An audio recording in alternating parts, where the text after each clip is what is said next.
There are many ways to modulate the visibility of objects, faces, and edges in SketchUp, and learning these different ways is an essential skill, especially as you move forward with more and more complex models.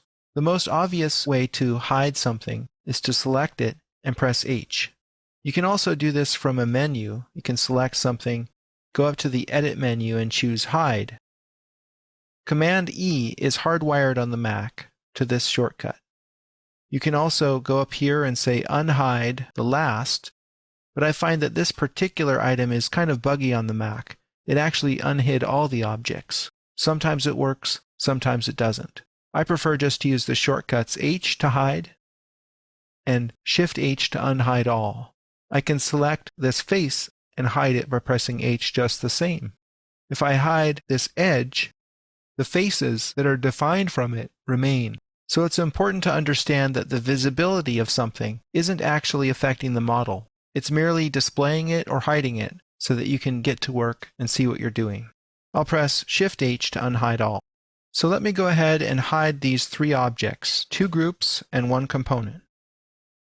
If you go up to the Edit menu, you'll see there's a choice here under Unhide Selected. And you might wonder, how in the world can I unhide something if I can't even see it? Well, there are two ways to do this. You can go to the View menu and show the hidden geometry, and then you can actually select something and unhide it in this fashion.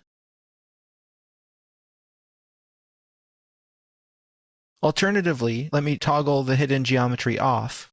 You can use the outliner. The outliner shows the contextual modeling structures in the model, namely components, represented by these symbols, and groups, represented here.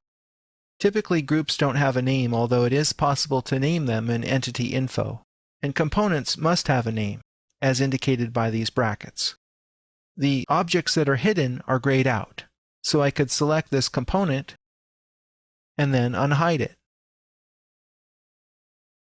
I could also right-click a hidden group or component, get the context menu, and then choose Unhide directly from the outliner.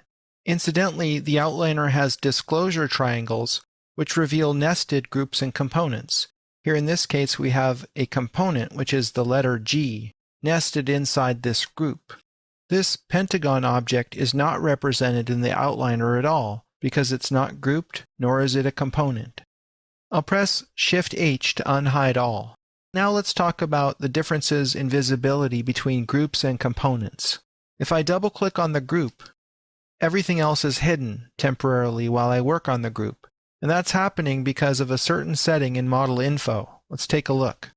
Right here under Components, we have this checked. This is hiding the rest of the model. If I uncheck that, everything else is faded, and I can control how much with this slider. It's a good idea to fade it at least a little bit so you can tell the difference between what you're editing and the rest of the model. And you can toggle this by pressing Shift G. Let's try it. Shift G hides the rest of the model. Shift G again shows everything faded. I'll double-click out here to close the group. There's a difference with components. I'll double-click on the component for editing. Again, everything else is faded, but this component isn't faded as much.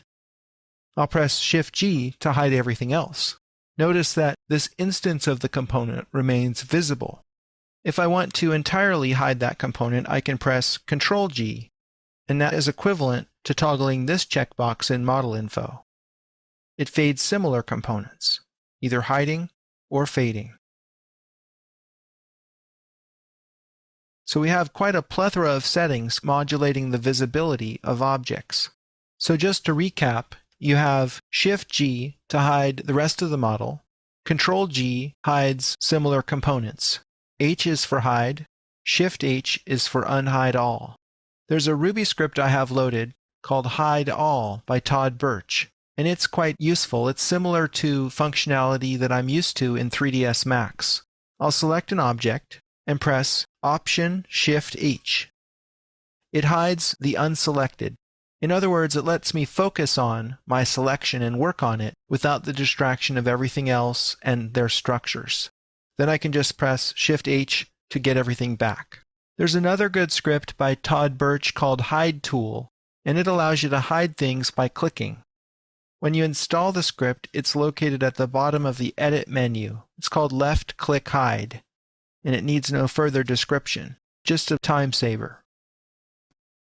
Rounding all this out are a couple of modes you've seen before, but I'll just mention them here in this video for completeness. I'll unhide all by pressing Shift-H. Then I'll press X to enter X-ray mode. Here, I can actually see through objects, so I can select edges which are obscured by faces. I'll press X again to toggle back into the normal mode. I'll double-click on the group to enter this for editing, and then I'll display the hidden geometry within this group. These edges are softened, so they appear as dashed lines in this mode. I can pull them back and make them visible by using the eraser tool with Shift-Option held down. I'll just drag over these edges and make them visible again. So that completes a long list of ways you can modulate visibility. There's one other method which employs layers, and you'll learn about that next.